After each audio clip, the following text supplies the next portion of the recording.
Hello, my friends. This is The Art of Prepping. I hope everyone's doing well today. Let's talk about living a calm life.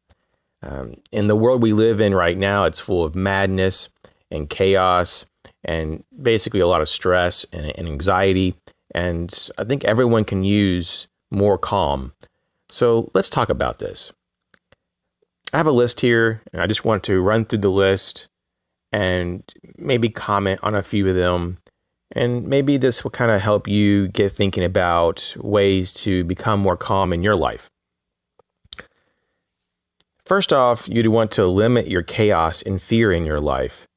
How would you do that? You would probably limit how much news you watch. You would probably limit being around certain people who are toxic or going into certain environments that are toxic. For some people, it may be that they need to change something in their life, like try a new job because maybe their work environment is horrible. Maybe their relationship is the toxic element. Maybe you need to go ahead and go your separate ways.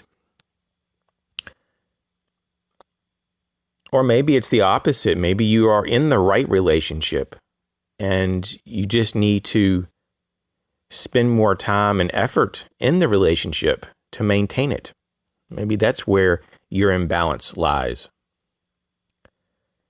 I would say also taking care of your mind and body. It's a big deal. If you're not getting enough sleep, in terms of quality sleep, if you're not eating good food, if you're basically just not taking care of yourself, how can you feel calm when your body and mind are screaming that they're imbalanced? Also consider doing relaxing activities. Take time to relax. Sometimes you want to just take time to do nothing. And it's okay. You don't have to find excuses. It's your life. Sometimes it's just best to take 30 minutes to an hour and just sit and do nothing and try not to even think about anything. Just clear your mind. Sometimes you just want to sit and think about something in particular. Nothing wrong with that. Also, try not to complicate your life. Don't complicate your life any more crazy than it is. And so avoid also delaying things that you need to do. These things can also cause more problems. And one way that you can make your life less complicated is to break things down, larger problems into smaller problems, and to look at it from different angles, look at it from different viewpoints, maybe even ask other people how they see the problem, and manage the complication over time. You break it up into smaller elements and you deal with it over time. So it's much more manageable. I'd also recommend to do fulfilling work. It's one of the worst things is to go to a job or even to have your own business, but you don't even like what you're doing. There's a lot of people who are in this situation. Some people say, well, this is the only thing that I can do. I don't have any more skills, or these are the only people that would hire me. But there has to be some type of movement toward change and betterment of yourself so that you can, grow as an individual and to do something meaningful. We all need purpose. Strengthen your spiritual life, something that is actually more of a taboo subject anymore. Everybody's talking about, religion and spirituality, and just everything is kind of voodoo science and all this. And, society is in a large way falling apart because they don't have their spiritual side being enriched. They're very spiritually deficient. And I think many cultures in the world right now are just filled with voids, spiritual voids. The next thing I want to say here is that you can choose a lot of things in your life, a lot more than you probably think you can choose. And you can reject suffering, for example, and embrace joy. Now, we all have to endure some pain, Physical pain is something that can happen, and we don't really have much of a choice over that. But just remind yourself that suffering is very different than pain, and that you don't have to suffer. But a lot of people choose to suffer. And so look at this. Look at what it is. It's a mental process. That's what suffering is. And if you want to choose that, you can choose that. But you can also choose other things. And of course, it wouldn't be a preparedness channel if I didn't say incorporate preparedness in your lifestyle.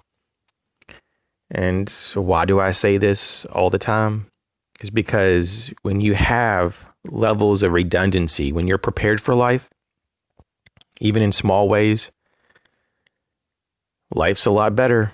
Life's a lot more enjoyable, and you can navigate through your day a lot easier. It's just common sense, I think. Also, be mindful of who you are and who you're friends with. Right? Sometimes people see you as a certain type of person, and maybe you see yourself as a different type of person. And, you might want to kind of see how that all kind of works together. And then you want to see who you attract and who are your actual friends. And are they good for you, or are they toxic? You want to invite quiet and calm in your day. This is something that you have to be proactive about. You can't just say once a month to yourself, I wish I had more quiet and calm. No, you have to make those choices. It could be something as simple as that on your lunch break, you just go outside the workplace and you sit at the patio where it's quiet and eat your lunch. And that could be in high contrast to a noisy lunchroom inside. And you have a choice sometimes when it comes to these matters.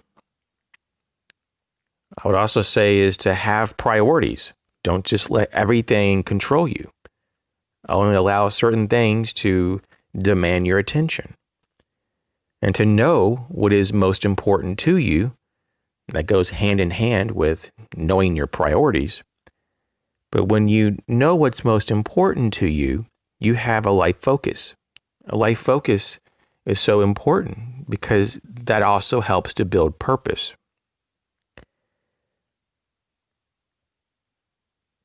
It's also really good to know how to divide your attention and energy to that which matters most. And so having priorities, knowing what's most important to you, and being able to consciously divide your attention and energy toward those things that matters most is going to go a long way to feeling more fulfilled when you get things done. And you will get things more done because you have a plan here. And this is going to lend to a lot more inner peace because you'll be able to connect with that peace in a much more calm and tranquil way. And all this lends toward living more calm. It's quite amazing how it's not that complicated, really. It's just a process. And I hope you look at the process yourself, and I hope you try these things. And I hope you look at calm as a choice and not something that is, out of your reach. Thanks for checking the video out. I'll catch you later.